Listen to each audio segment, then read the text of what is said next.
got to know that there are differences in intelligence. It's really important. If you go into a job and you're not smart enough for that job, you're going to have one bloody miserable time. And you're going to make life wretched for the people around you because you won't be able to handle the position. And as you climb hierarchies of competence, the demand on fluid intelligence increases. And so, unless you want to fail, you don't put yourself in over your head. Well, what's over your head? Well, that's a tricky thing to figure out. I mean, you have to figure that out with intelligence, you have to figure it out with conscientiousness, you have to figure it out with creativity, you have to figure it out with stress tolerance, with agreeableness, because you want to go into a cooperative environment and not a competitive one if you're agreeable, and with neuroticism, you probably want to keep the stress level of your job relatively low, because those are all places that you can break down. And most people have at least one significant weakness in their intelligence personality makeup, and you got to be careful not to place yourself in a position where that's going to be a fatal flaw. But what you really want to do, as far as I can tell, if you want to maximize your chances for both success and let's say well-being, is you want to find a strata of occupation in which you would have an intelligence that would put you in the upper quartile. That's perfect. Then you're a big fish in a small pond.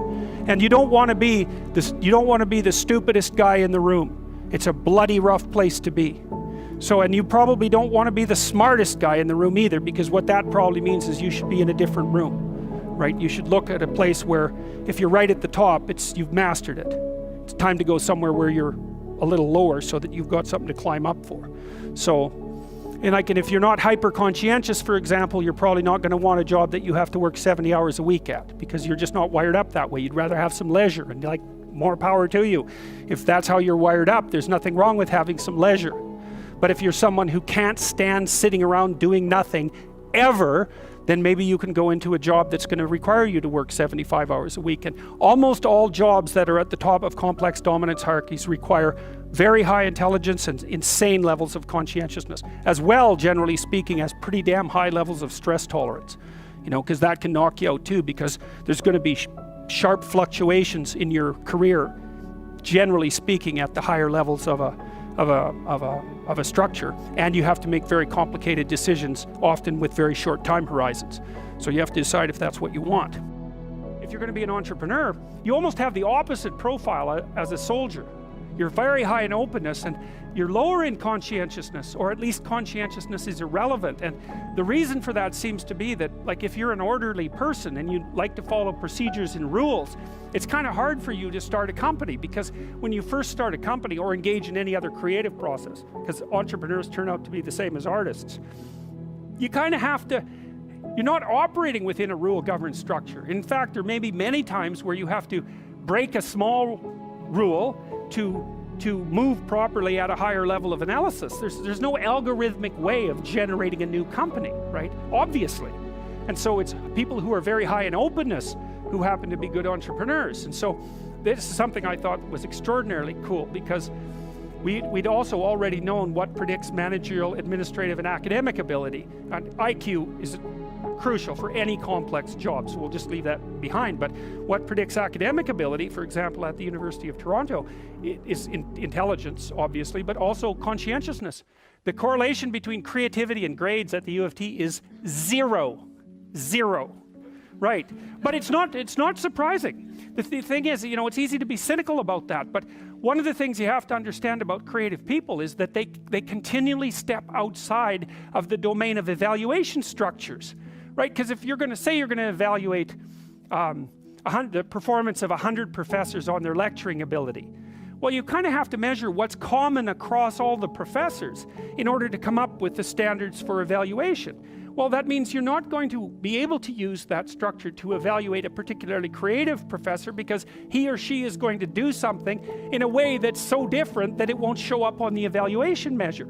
And of course, that's what happens in universities. Somebody sent me a couple of days ago, somebody sent me an essay that they had written for their master's thesis that was wildly creative, and they were basically told to leave the program and that they couldn't continue. Not in a mean way. What happened was that what they were thinking was so outside of the conventions in the discipline is that no one had any idea what to do with the essay.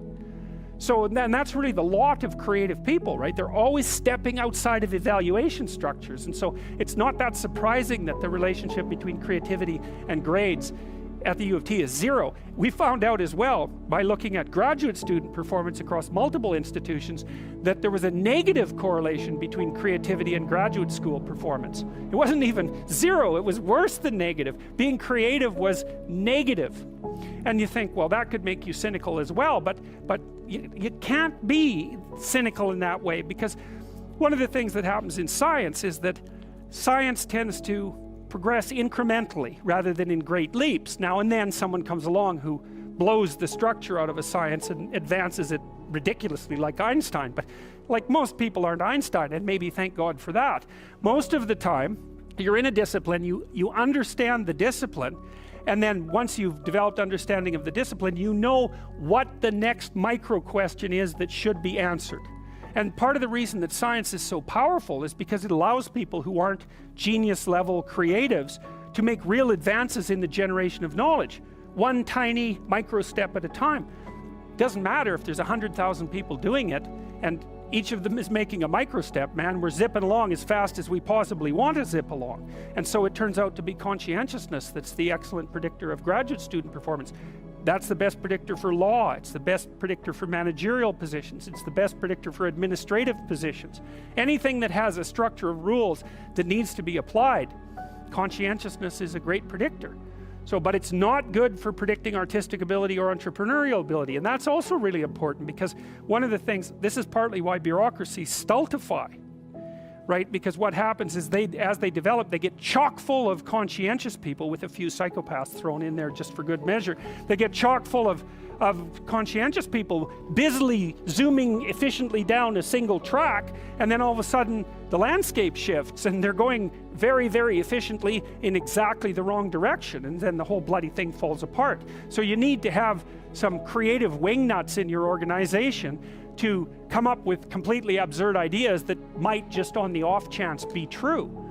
And so creativity is strange in that manner too, because it's a high risk, high return game. You're a lot safer in your life to find a functioning entity and to operate as a cog within it, as long as the entity keeps functioning. Because if you're creative and you go off on tangents all the time, there's some probability that one of those tangents is going to be exactly what is needed at the time, and you're going to become hyper successful as a consequence. But there's much more probability that even though some of your ideas might be highly valuable, the probability that this is the right time and place for them is extraordinarily low. So to produce a successful creative product, for example, in the marketplace, you need a ridiculous combination of creativity so that you keep generating ideas, and then a network around you of people who have skills that you don't, and then the production of a product, let's say, whatever that happens to be, that's actually in demand by the marketplace at exactly that moment, and that someone else hasn't already done better. So the sensible thing to tell anybody who wants to be creative is, that's stupid. You shouldn't do it. It's your probability of success is so low that it's better just to do something sensible. But the problem with that is that creative people can't do that because they're creative. And if they shut down their creativity, it's like an extrovert who's gone to live in an isolated cell. A creative person who isn't being creative, they just wither and die. So they're stuck with it. But it is a high risk, high return strategy.